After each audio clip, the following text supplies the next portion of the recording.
Megan again here on the Lawson Farm. Haven't made a video in a couple weeks, so I thought I'd make one today.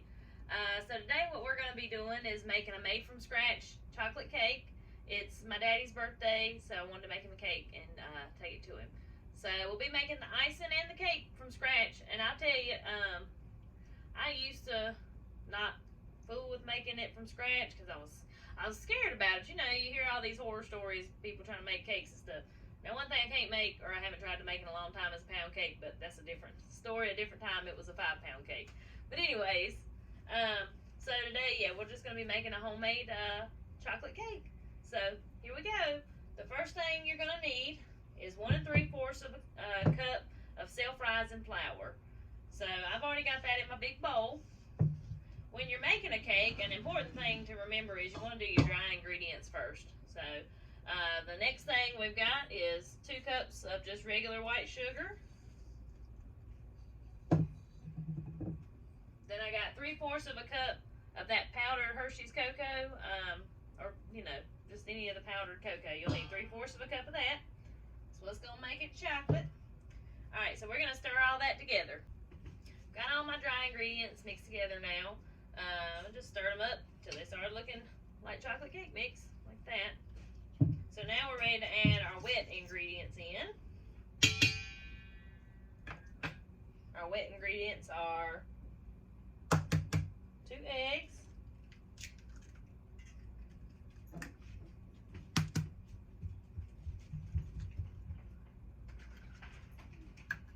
a cup of buttermilk. You don't have to, you can use regular milk. Buttermilk just gives it a little different flavor and texture. Or if you want to make your own buttermilk, you just take you a cup of regular milk, add just some vinegar to it, give it a few minutes, you'll see it start bubbling, and you've got buttermilk. So you can do it that way. We're going to do a few little shakes of vanilla. I can't remember exactly how much. I just do that right there. A few little shakes, and that's it. And we need, forgot about my oil. A 1/2 cup of vegetable oil.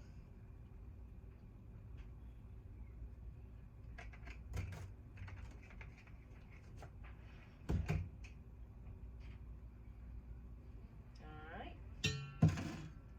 Now we're going to stir this pretty fast, or if you've got a mixer, do it for 2 minutes on medium speed.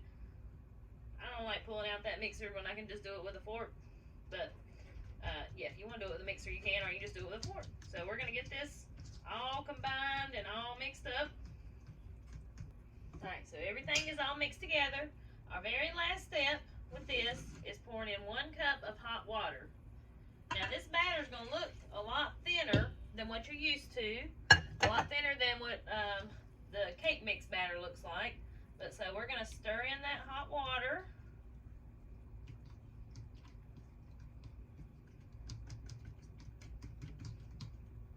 So the pan that I'm going to use my bundt pan, just because, I don't know, it looks pretty. You know, it's going to be for my daddy's birthday. But it looks pretty, and you get this big, tall piece of chocolate delicious cake with the icing going down both sides because of that hole in the middle. I mean, I don't know. I just like it.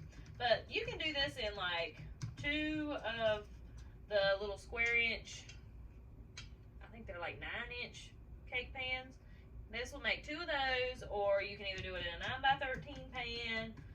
If you do it in a 9x13, you'll want to cook it like 35 to 40 minutes. But when I'm cooking it in a bundt pan where it's going to be so much thicker, I'm going to have to cook this about 50 minutes.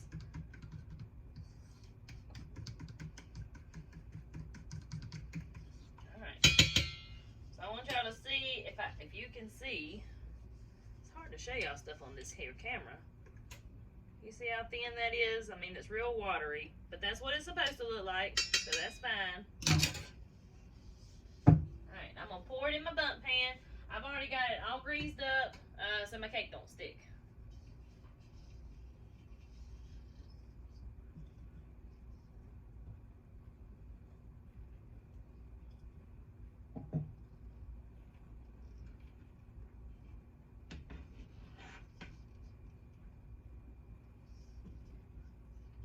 I'll scrape the rest of that out. So like I said, we're gonna let that cook about 50 minutes. All right, so I just got my cake out of the oven. 50 minutes was perfect. So I'm letting that cool off right now. So we're gonna go ahead and make our icing. So the first thing you want to do is you want to melt a half a stick of butter. If you don't want to melt it all the way, you can just soften it enough for you to be able to mix it together. So we want to add a stick of butter, which is a half a cup, and 2/3 of a cup of cocoa powder. Alright, so we're going to go ahead and mix that up until it's blended. Looks all good and chocolatey already. Alright, the next thing we want to do is get 1/3 of a cup of milk. So I got to step over here and get my milk.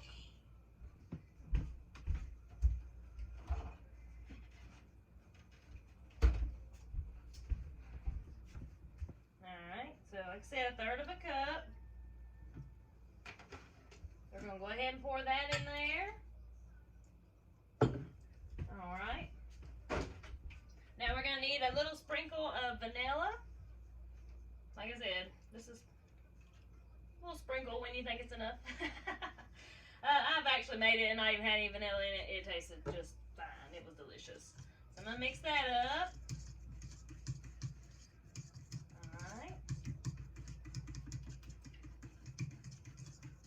Alright, so next is our powdered sugar.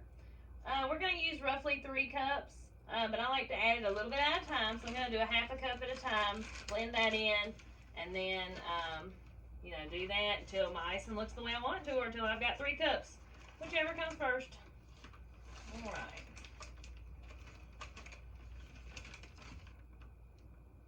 I'm going to go ahead and mix that in. You can do this with a mixer. It'll be a little faster, but like I said earlier in the video, I just assume use a fork, so.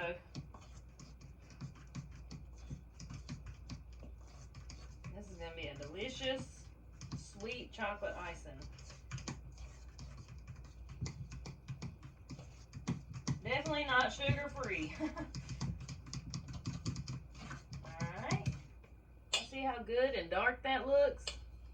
We still got some sugar to go. So, alright, I'm going to get that blended up. Alright, y'all, so I got my cake frosted, about ready to take it up to Mom and Daddy's for Daddy's birthday.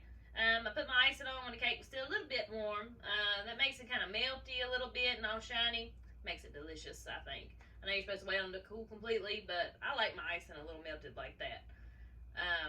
So, yeah, here it is. I'm going to put the lid on and fixing to head out the door. So, thank you so much for watching. Hope you enjoyed the video. If you haven't subscribed to the channel already, please consider subscribing to the channel, giving the video a like. And those of you that are subscribed to me, thank you so much for your continued support. I hope everybody has a good rest of your day. I'll see y'all next time.